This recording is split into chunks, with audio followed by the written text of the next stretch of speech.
We know that amongst other functions, the brain has those of judgment, consciousness, memory, etc. To this assertion, I will merely observe that judgment, consciousness, memory, etc. are as much but no more functions of the brain than the conception, composition, and writing of an article for the press are functions of a pen in the hand of an author who's writing it. As we are now constituted, the pen would be a necessary condition for the writing of a letter, and the brain for thinking and judging. But we must not confuse things, nor raise a mere condition to the dignity of a cause. Well, so long as the body remains in a normal condition, the gradual destruction of its component cells is accompanied by the formation of new ones, which have to carry on the work of their predecessors. Undoubtedly, just as the gradual corroding of the steel nib of my pen necessitates the substitution of another if I wish to continue the work of writing.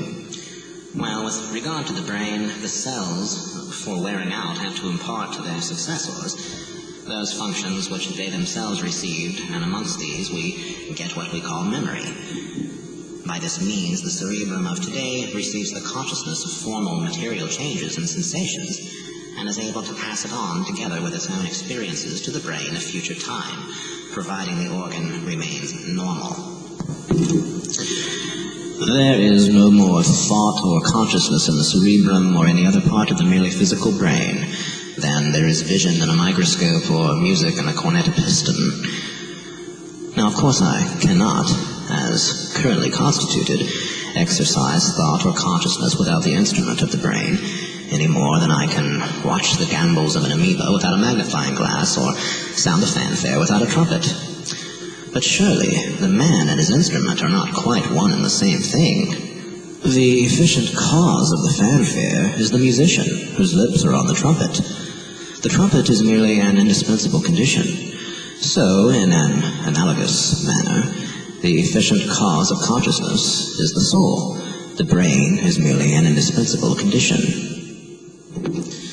Okay, well, take, for instance, the disease known as general paralysis of the insane. In this, the patient often fails to recognize his own individuality. One such case will believe that he is a king, another that he possesses unlimited wealth.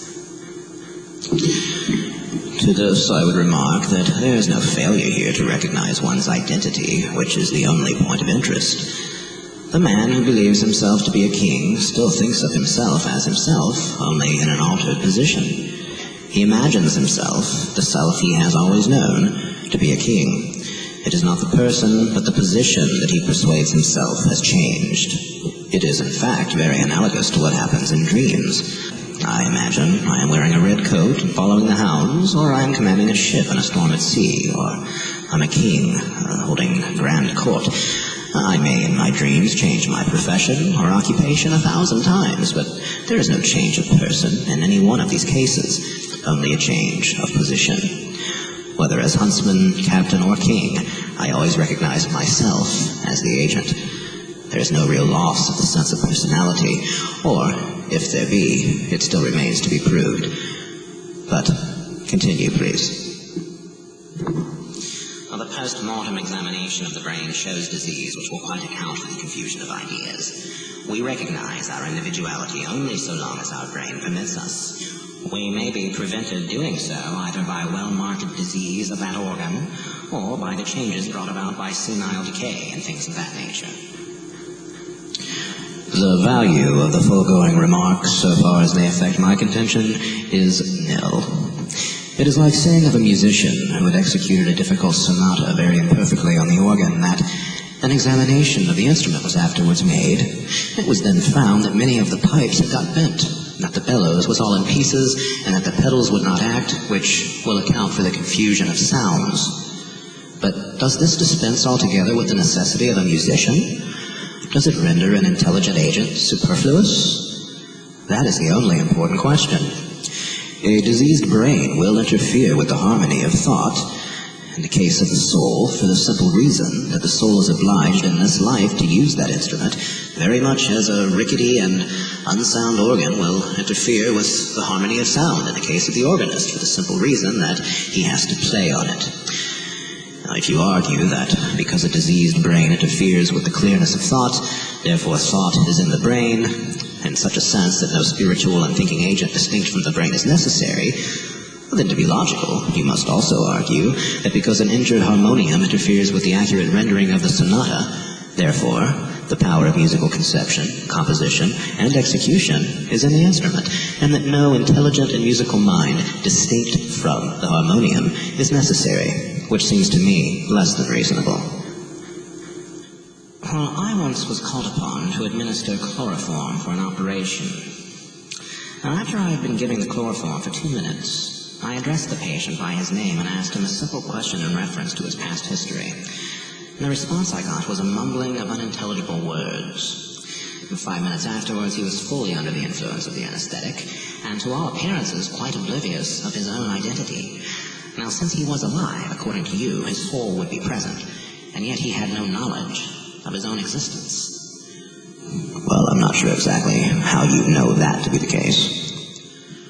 Well, if before I commenced the chloroform, it was his soul that gave him the knowledge of past life, which he did, well, then I think it's only reasonable to say that when he lost all identity of himself, it must have been because the chloroform had acted upon his soul. To my way of thinking, your line of reasoning is woefully inconclusive. Let me illustrate its fallacy by an analogous case. It is noon on a summer's day. Now I find that A, by opening a wooden shutter, my room becomes brilliantly illuminated, and that B, by closing the shutter, total darkness ensues. In fact, by controlling the shutter, I can control the light in the whole room. Therefore, the wooden shutter is the whole source and efficient cause of light, and, well, as for the sun, of course it has no existence at all, except in the minds of a few antiquated and superstitious simpletons.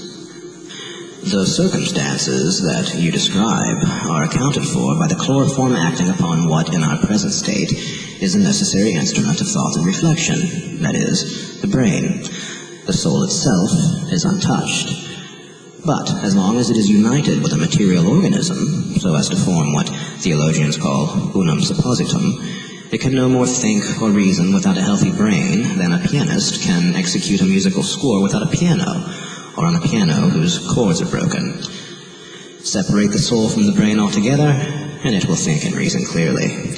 But while in the corruptible body, which is a load upon the soul, its action is dependent on the efficiency of the instrument with which it is so intimately bound up. To employ a similitude, so long as your light, that is, your soul, is inside your lantern or body, you must keep the lantern clean, or the light will not shine through.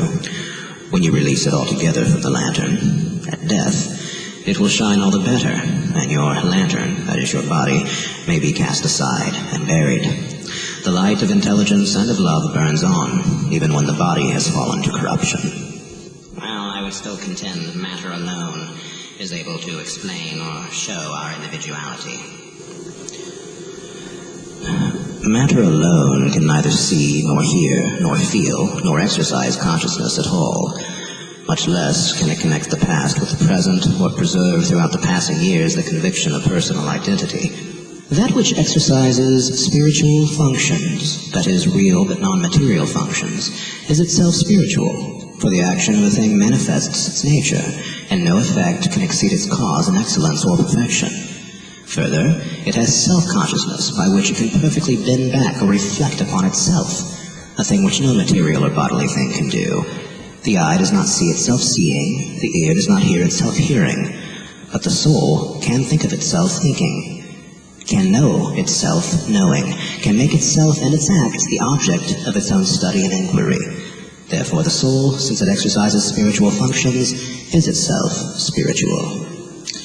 In closing, Iustorium anime in mano Dei sunt, et non tangedilus tormentum malitiae, visi sunt oculis incipientium mori, ili autem sunt in pace.